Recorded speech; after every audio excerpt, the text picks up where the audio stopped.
இது ஒரு ஓஷோவோட கதை. ஹாய், ஒரு முகமதிய சாது ஹஜ் யாத்திரைக்கு போயிட்டு இருந்தாரு. கப்பல்ல ஆயிரக்கணக்கான பிரயாணிகள் இருந்தாங்க. 2வது நாளே பயங்கர புயல் வீசுச்சு. பிரயாணிகளுடைய உயிர்கள் துடித்தது. ஒரே சப்தம், கூக்குரல், ஐயோ அப்பா அப்படின்னு ஏகப்பட்ட கூச்சல்கள். இதோ முங்கிருச்சு, இனி பிழைக்க போறதில்ல அப்படின்னு தோணுது. கடல் பேயாகி போனது மாதிரி தெரிஞ்சது. கப்பலையே மூழ்கடிக்கக்கூடிய மாபெரும் அலைகள் சீறி எழ ஆரம்பிச்சிருச்சு.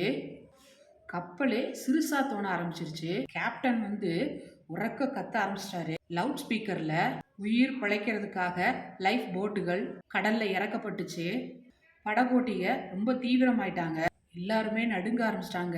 பெண்கள்லாம் அழுது புலம்ப ஆரம்பிச்சிட்டாங்க. இங்கே கதற ஆரம்பிச்சிட்டாங்க. நாய்கள்லாம் குறைக்க ஆரம்பிச்சிருச்சு. எல்லாருமே பித்து பிடிச்சது மாதிரி இங்கேயும் அங்கேயும் ஓடிட்டு இருந்தாங்க. மரணத்தோட கடைசி நேரம் ஹஜ் செல்லக்கூடிய ஒரு சாது மட்டும் ஒரு இடத்துல நின்ன மாதிரி அமைதியா பார்த்துட்டு இருந்தாரு. ஒரு மனுஷன் இவரை பார்த்து கோபம் ஆயிருச்சு. இங்க பாரு, நீ நினைவோட தான் இருக்கியா? இங்க இத்தனை ஜனங்களோட உயிர் ஊசலாடிட்டு இருக்கு. நீ என்ன நாடகமா பார்த்துட்டு இருக்கிற? இங்க என்ன நடக்குதுங்கிறது உன் புத்திக்கு எட்டுதா இல்லையா அப்படின்னு கத்த ஆரம்பிச்சிட்டாரு அந்த சாது. உடனே, சகோதரரே, ஏன் இப்படி படபடக்குறீங்க?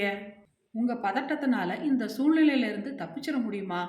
இந்த சூழ்நிலையில பதட்டத்தோடையோ பரபரப்போடையோ இருந்தா ஆபத்துல முங்குறதுக்கோ அல்லது காப்பாற்றப்படுறதுக்கோ வாய்ப்பு இருக்குது. அதே மாதிரி அமைதியாகவும் நிதானத்தோடையும் இருந்தா அப்பவும் ஆபத்துல முங்குறதுக்கோ அல்லது காப்பாற்றப்படுறதுக்கோ வாய்ப்பு இருக்குது.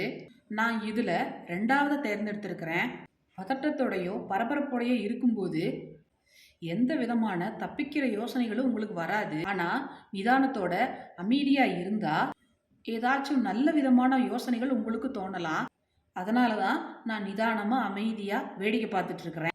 ரொம்ப ஆபத்தான சூழ்நிலையில், ரொம்ப கைவிடப்பட்ட சூழ்நிலையில் நீங்கள் அமைதியாகவும் இருக்கிறது தான் சாதகமான சூழ்நிலை.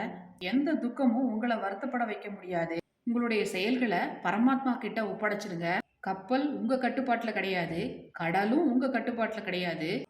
அதனால அவர் சித்தம் அப்படின்னு சொல்லிட்டு பூரணமாக ஒப்படைச்சிட்டு அமைதியாக இருங்க. அப்போதான் நீங்கள் புத்திசாலித்தனமாக ஏதாச்சும் செயல்பட முடியும். அந்த சூழ்நிலையில் பலருக்கு உதவும் முடியும். செயலாற்றினா கூட செயலோடைய பதிவு கோடுகள் உங்கள் மேலே படியாது.